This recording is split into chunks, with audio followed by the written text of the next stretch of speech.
안녕하세요. 오늘도 은혜 가득한 유비를 찾으신 여러분을 환영하고 축복합니다. 점점 무더위가 시작되는 요즘 여러분은 어떻게 지내고 계신가요? 그런데 여러분, 무더워지는 요즘이지만 저는 오늘 여러분께 또 책을 추천드리려고 합니다.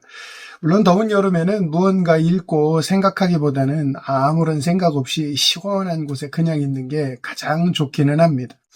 여러분, 그렇다고 해서 아무것도 읽지도 않고 생각하지도 않고 그냥 지낼 수만은 없지 않겠습니까? 그래서 더운 날씨에 맞는 책을 한번 찾아봤습니다. 더운 날씨에는 두꺼운 책보다는 가볍게 읽는 책이 좋을 것 같아서 오늘은 이 기준에 부합하는 책을 한번 찾아봤습니다. 오늘 여러분께 소개시켜드릴 책은 바로 이 책입니다. 존 레녹스의 책인데요. 과학은 모든 것을 설명할 수 있을까입니다. 과학은 모든 것을 설명할 수 있을까? 200페이지 정도의 책입니다. 200페이지가 넘지는 않습니다. 그 정도의 책인데, 이 짧은 분량이지만 읽고 나면 정말 많은 것들을 생각하게 만드는 책입니다. 그래서 오늘 여러분께 꼭 소개시켜드리고 싶었습니다.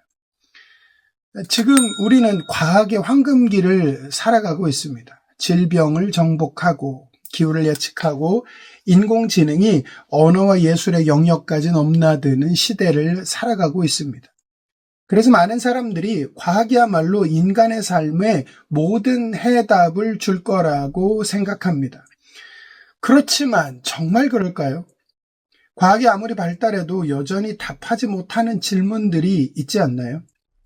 내가 왜 존재하는가? 선과 악은 어디서 왔는가? 사랑과 희망은 분자구조로 설명이 가능한가? 죽은 이후에는 무엇이 있는가? 이런 질문들 앞에서 우리는 과학의 한계를 느끼게 됩니다. 그리고 바로 이 지점에서 존 레녹스의 책이 우리에게 다가옵니다.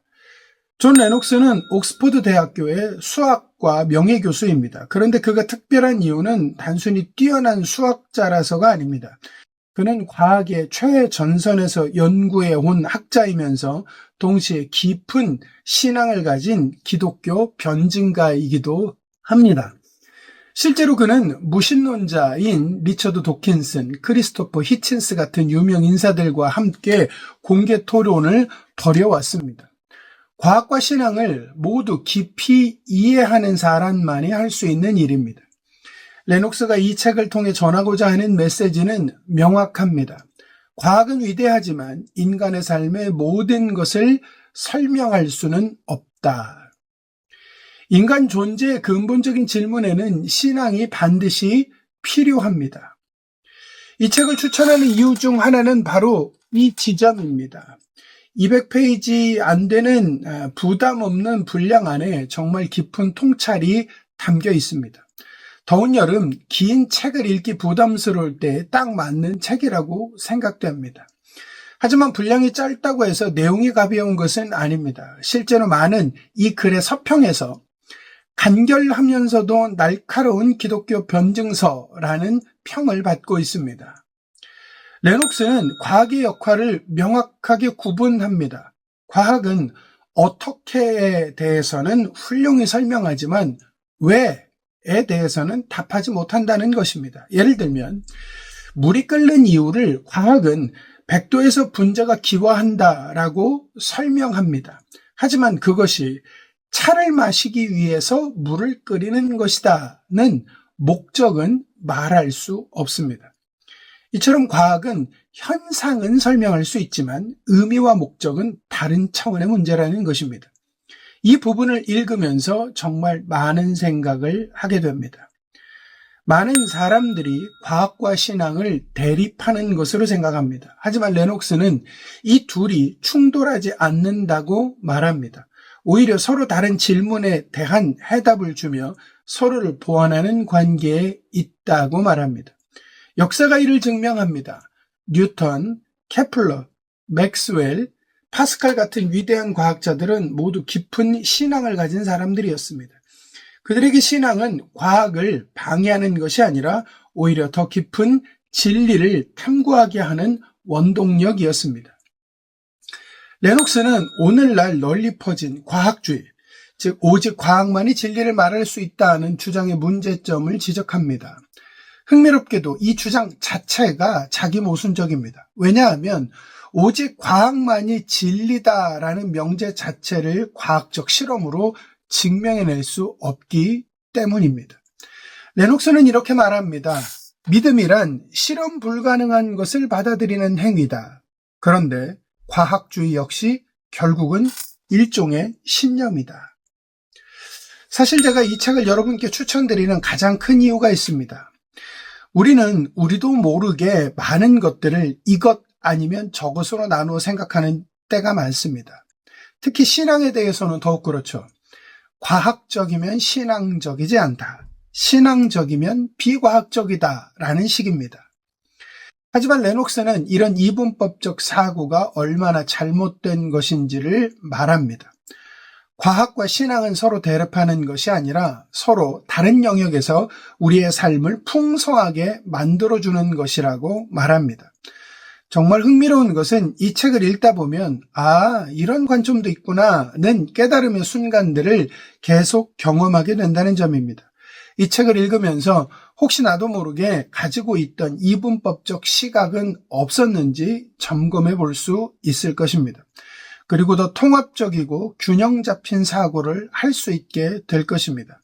더 나아가 하나님의 주권의 관점에서 봤을 때 과학이라는 방식이 하나님의 창조 섭리와 세상의 이치를 더 꼼꼼하게 살펴보는데 큰 도움이 된다는 사실을 생각해 볼 수 있게 됩니다. 많은 독자들이 이 책을 읽고 나서 이런 변화를 경험했다고 말합니다.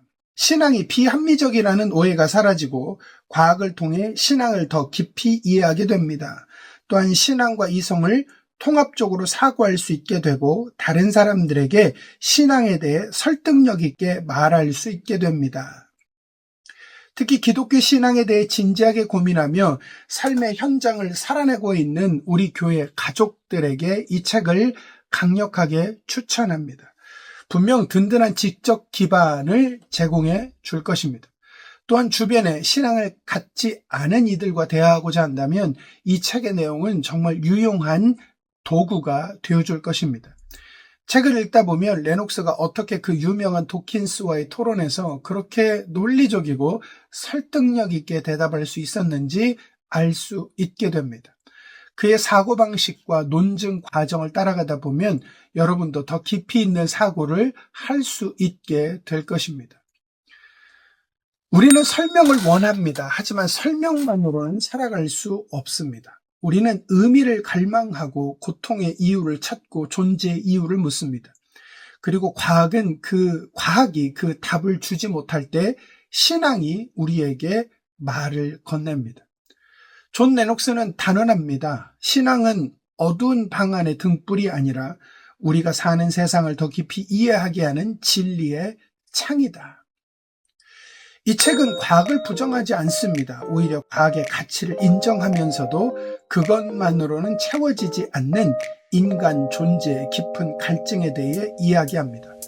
과학의 시대를 살아가는 우리에게 필요한 것은 과학과 신앙 중 어느 하나를 선택하는 것이 아니라 둘 다를 다르게 이해하고 붙잡는 겁니다.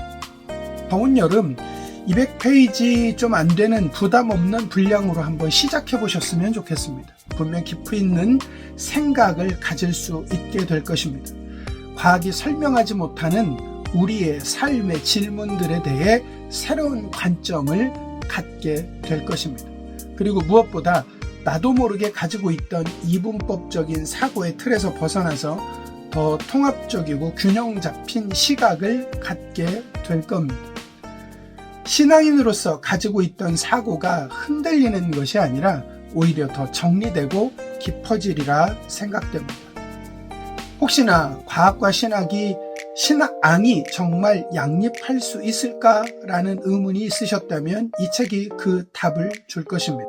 또한 신앙을 가진 사람도 합리적일 수 있을까라는 질문에 대해서도 명쾌한 답을 얻을 수 있을 것입니다.